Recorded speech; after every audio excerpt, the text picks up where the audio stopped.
Hola a todos et bienvenue sur la chaîne. Donc si vous ne me connaissez pas, je suis Stéphanie et je lance une série de vidéos sur le Mexique puisque je suis au Mexique depuis presque 3 ans.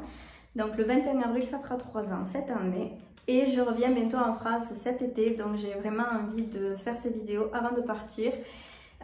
Pour me rappeler, pour faire des souvenirs, pour faire le point et pour former tous ceux qui veulent peut-être venir ici vivre et puis peut-être juste pour voyager d'ici peut-être j'espère quelques mois voire un an, donc on croise les doigts. Donc je vais vous parler aussi aujourd'hui des certaines choses qui m'ont surprise quand je suis arrivée au Mexique. Elles sont en désordre, j'ai tout noté un petit peu comme ça parce que je vais faire 2 vidéos, tout ce qui m'est venu en tête. Donc on va commencer avec le permis. Alors le permis, comment ça se passe au Mexique? Vous avez 2 solutions, soit vous achetez votre permis, c'est qu'une formalité, vous allez faire vos papiers, vous achetez votre permis, il me semble que c'est environ 750 pesos, ce qui équivaut à 35 € il me semble, sachant que c'est environ 1 € égale 20 pesos, sachant que 1 € égale 20 pesos. Il suffit juste que tu dises que tu es apte à conduire et on te croit sur parole. Sinon, il y a la deuxième solution, vous pouvez aller en école de conduite et vous pouvez apprendre comme en France avec le moniteur et passer quelques heures jusqu'à ce que vous vous sentez prêt et vous demandez votre papier de permis, etc. C'est pas un examen, etc. quoi. Vous pouvez aussi conduire avec votre propre voiture, il vient vous chercher, hop, vous sortez la voiture de la maison et vous pouvez vous entraîner avec votre propre voiture, ça c'est plutôt cool. Il n'y a pas de code proprement parlé à passer, il n'y a pas de code, il n'y a pas d'examen. Par contre, c'est bien de se renseigner sur la signalisation, etc. Mais il n'y a pas énormément de signalisation en fait. Mais tout ça, je vais vous l'expliquer dans une prochaine vidéo qui sera dédiée au permis. Dernière chose à savoir, il me semble que le permis, quand vous l'achetez, il n'est pas à vie, il est disponible, à moins que c'est changé entre temps la loi. Depuis le Covid, etc. Il est disponible seulement que 5 ans après, il faut le renouveler, donc après il faut repayer, donc du coup... Deuxième chose, l'eau et l'électricité. Quand je suis arrivée ici, j'ai eu affaire à plusieurs coupures d'eau et plusieurs coupures d'électricité.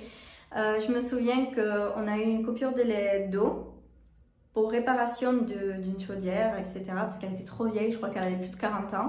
Il a fallu récupérer des grands seaux d'eau et puis se servir de ces seaux, de cette eau-là, pour pouvoir aller aux toilettes par exemple, parce que sinon on ne peut pas tirer la chasse. Et c'est assez embêtant. Sinon, au niveau de la vaisselle et se doucher, ça dépend de l'eau en fait d'où vous la récupérez, mais sinon, comme l'eau elle n'est pas potable au Mexique, il ne faut surtout pas la boire. Vous pouvez vous faire des contaminations, c'est dangereux. Il faut toujours acheter des bouteilles d'eau. D'ailleurs, les bouteilles d'eau ici, vous avez celle qui est bonne, la Ciel et la Bonafone. Il y en a d'autres, mais ce sont ces 2 marques-là qui sont... il y a Alpura aussi. Donc, c'est 3 marques que l'on voit le plus ici. Alors, du coup, l'eau, elle peut revenir du jour au lendemain, on ne sait pas quand. Donc, on peut rester plusieurs jours sans eau. Par exemple, je me souviens, une fois, on est resté 5 jours sans eau, donc c'est assez embêtant. Donc, prenez des douches tous les jours, je vous le conseille. L'électricité, alors l'électricité, vous savez qu'en France on a nos fils électriques qui sont sous terre, ici c'est pas tout à fait comme ça, ils sont au contraire au-dessus de nos têtes et vous avez souvent des fils qui pendent. Et au début j'avoue que ça me faisait un petit peu peur parce que je pensais qu'on pouvait prendre l'électricité en marchant, c'était assez bizarre. Mais bon, finalement, je ne les vois même plus, je m'y suis habituée, ça fait partie du paysage, ça fait partie du décor. Et c'est vrai que la dernière fois, j'y ai repensé parce que j'étais en visiocam avec mon père. Et mon père me dit, c'est quoi ces trucs noirs et tout. Et je dis, ah tiens, regarde, hop, juste au-dessus de moi, tous les fils. Mais vous en avez vraiment, vraiment beaucoup, vous le savez, vous trouvez des photos de tout ça. C'est assez surprenant quand on ne connaît pas. Et moi, j'avais juste peur au niveau du fait qu'on puisse peut-être prendre l'électricité, vu que c'était comme ça là, ou aussi que c'est pas très très joli, mais bon. Alors faut penser à acheter des bougies, sinon vous allez être dans le noir. Alors parce que ouais, la coupure d'électricité elle arrive souvent quand? À la tombée de la nuit. Pour en revenir à l'eau, dans tous les appartements ou maisons c'est pas exactement pareil, mais par exemple là où moi je suis, ça fonctionne avec une bombe, donc c'est, vous savez, comme les, comment on dit, les chauffeurs, Les chauffe-eau pour chauffer l'eau, en fait il y a un bouton aussi, vous avez un autre chauffe-eau pour pouvoir l'allumer, l'activer. Si ce bouton se désactive, ils appellent ça une bombe ici, vous avez plus d'eau en fait, parce qu'une fois que vous avez terminé votre eau, l'eau qu'il y a dans la bombe, il n'y a plus d'eau et du coup vous pensez que c'est une coupure d'eau, mais en fait c'est juste qu'il fallait rallumer la bombe, la réactiver pour que ça puisse se remplir. Et ça m'est souvent arrivé. La dernière fois j'ai cru qu'on n'avait pas d'eau, donc mon mari a dit bon on va appeler un camion, on va appeler une pipe, il va venir nous apporter de l'eau et tout ça. J'ai dit une pipe, c'est quoi ça? C'est un camion, avec un grand réservoir derrière et qui vous apporte de l'eau, donc voilà. Sinon préparez des seaux en avance. Le papier toilette, papel del bagno. Alors au Mexique, par rapport à la France, en France vous mettez votre papier toilette, botte del bagno, donc dans le trou des toilettes normal, et vous tirez la chasse, adios bye, c'est fini. Sauf que là, vous ne pouvez pas le faire et c'est même interdit. Vous avez des affiches partout dans les lieux publics qui vous disent no tirar papel en el baño, por favor. Bon, donc c'est-à-dire ne jetez pas votre papier dans les toilettes parce que sinon au niveau des évacuations ça peut boucher les toilettes et ça va être une catastrophe, donc il faut le mettre dans le bote de basura. Après la restauration, donc comment ça fonctionne? En gros vous avez plusieurs restaurants au Mexique qui vous font de la nourriture fait maison. Il y a énormément de restaurants qui font ça super bon. Vous avez des petites mamie qui vous font de super bons plans. Et moi, ce qui m'a surpris quand je suis arrivée dans les premiers restaurants, c'est qu'il y avait énormément de citrons. Il y a des citrons dans tout ce qu'ils mangent. Vous avez toujours des citrons en accompagnement. Ou vous avez un centre de mesa, un centre de la table des petites salsas, des petites sauces. Donc vous avez la salsa verde, salsa rojo, donc sauce verte, sauce rouge, qui comprend bien évidemment du chili. Donc, et tous les plats aussi contiennent tous du chili, quasiment tous. Donc c'est très difficile quand vous regardez le menu, vous dites ah ça c'est pas mal. Et là vous dites oh, je peux pas. Moi, je suis pas habituée. À mon âge, je suis pas habituée. J'ai toujours vécu en France. J'avais jamais voyagé avant, à part en Espagne, mais bon, c'était presque pareil au niveau de la nourriture. Donc, ça ne m'a jamais changé. Et le problème, c'est que là, j'avais du mal en fait à m'habituer à tout ça. Ensuite, une autre chose qui m'a surprise au restaurant, c'est que vous avez beaucoup de agua de fruta, agua de sabor, ils appellent ça comme ça. Donc c'est de l'eau, du jus de fruits quoi. Par exemple, il y a agua de melon, agua de sandía, agua de goyaba. C'est de l'eau de melon quoi en gros. Donc du jus de melon, du jus de pastèque, du jus de goyave. Et ouais, du coup c'est super bon, j'ai adoré.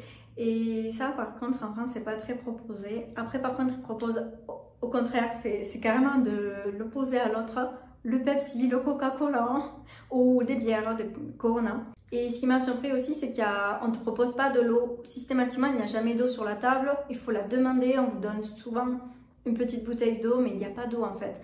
Il n'y a pas d'eau presque à aucun endroit. Quand on demande de l'eau, c'est bizarre.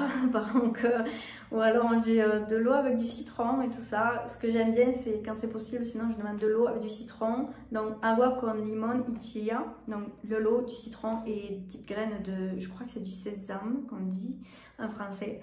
Et ça, c'est super bon. Il y a agua de Jamaica. Donc, c'est une eau de fleurs. Donc, c'est une fleur qui s'appelle Jamaica. Il y a agua de horchata también, donc eau de horchata, c'est une eau qui ressemble à du lait et ça vient aussi d'une fleur. Il nous en reste deux avec le fameux ahorita, il fallait bien en parler dans cette vidéo ou dans la seconde que je vais faire. Ouais. Ce qui signifie donc ahorita normalement maintenant, ou ahora, donc ça vient du mot ahora. Et en Espagne, ils me disent ahora, mais ahorita, ils rigolent parce que je me souviens quand je suis allée voir ma cousine en Espagne et je disais ahorita et elle a rigolé, elle a dit ah, ça y est, t'as trop pris les expressions du Mexique. Parce qu'ici, ça se dit pas, elle me disait ahora et c'est tout quoi, point final. Et bon, du coup, on a rigolé sur ça. Ahorita, ici, ça, si quelqu'un vous le dit, ça veut dire maintenant ou bien dans 2 jours, ou bien dans 1 heure, ou bien dans 3 semaines. C'est un ahorita qui veut dire à tout moment en fait, ça peut arriver ou ne jamais arriver. Je n'ai pas habitué, je vous explique une situation. Tu peux m'amener, je sais pas moi, un stylo. ¿Me puedes traer un plumón, por favor? Y la personne dit si, ahorita vengo. Et ça veut dire si, dans un moment je viens. Et la personne la puedes esperar 1000 años y tal vez no va a regresar nunca. Et c'est-à-dire que la personne elle va peut-être jamais revenir avec le stylo, va sûrement l'oublier ou je sais pas. C'est un exemple. En général ils vont te l'amener le stylo, mais je n'ai pas trouvé d'exemple là, mais bon, en gros c'est ça. La dernière chose c'est la poubelle. Alors la poubelle c'est assez particulier. Alors la poubelle, comment ça se passe ici? En France vous avez des conteneurs, vous avez même les conteneurs avec des couleurs, recyclage, etc. Sûrement encore je pense. Le camion passe, hop, prend les bacs et tout se fait autonome entre eux. Tu n'as pas besoin de sortir de chez toi, tu as sorti ta poubelle, tu sais tel jour qui passe et point barre. Ici, comment ça se passe? Eh bien, vous entendez d'abord une cloche. Donc, quelqu'un balance une cloche comme ça. Et du coup, c'est une grosse cloche qui sonne, vous l'entendez à l'autre 2 rues à 2 rues plus loin, et vous dites ah, il y a la basura. Donc il y a la poubelle qui arrive, vite, vite, sortez les poubelles, on sort les poubelles. Donc le camion arrive quelques secondes après, voire dans la minute, donc il faut vite, vite se dépêcher. Parce qu'en général, il passe tel jour de la semaine, donc on va dire 2-3 fois par semaine, mais parfois il vient pas, ou il ne vient jamais à la même heure. Donc du coup, tu sais pas quand est-ce que tu vas sortir tes poubelles. Tu peux pas les sortir les poubelles la veille par exemple parce qu'il y a des chiens ou il y a des animaux qui vont venir et qui vont tout saccager, ça risque de salir la rue. Donc il est conseillé à chaque fois de sortir les poubelles dès que tu entends la clochette. Sauf qu'il faut être rapide. Genre l'anecdote avant-hier, j'ai sorti les poubelles, mon mari dormait encore, j'ai pas voulu le réveiller. J'ai commencé à courir dans toute la maison. Donc si vous avez un petit appart, ça va, mais si vous avez la maison qui est grande, je vous dis que ça vous fait courir. Donc je commençais à prendre toutes les sacs qu'il y avait dans la maison, donc à la cuisine, à la douche, partout. Et là, je suis arrivée avec mes sacs, hop, j'ai donné. Et j'avais déjà 2 petits botes de basura, donc 2 conteneurs de poubelles déjà prêts, et ceux-là je les ai juste à sortir, mais ils étaient vraiment juste et j'ai couru pourtant, ils sont passés, il y avait juste un voisin qui avait des poubelles, donc du coup ça a été rapide, j'ai failli les rater vraiment de justesse. Donc parfois vous pouvez même aussi courir derrière le camion, ça m'est déjà arrivé dans un autre appartement où j'ai déménagé plusieurs fois ici. Ah ouais, je m'en souviens. Le camion a failli le rater, j'ai commencé à courir et tout avec mes sacs. Oh mon dieu. Ouais, ils sont sympas parce qu'ils viennent souvent, ils te prennent les sacs, ils viennent t'aider et tout, donc ils sont plusieurs et ça c'est sympa. Ben voilà, du coup. On a fait le tour pour la première vidéo, donc j'espère que ça vous aura plu. S'il y a des choses qui vous ont surpris dans ce que j'ai dit, ben écrivez-le en commentaire. Ou au contraire, si vous le saviez et que vous vivez tant bien, si vous vivez aussi, pardon, oh là là. Et si au contraire, vous aussi, vous vivez au Mexique, quelles sont les choses qui vous ont surpris? Et s'il y a plusieurs choses que j'ai dit qui vous ont surpris aussi, ou si vous le saviez déjà en avance que vous étiez renseigné avant de venir dans le pays. Donc voilà, ben, je vous dis à la prochaine vidéo. Bye bye!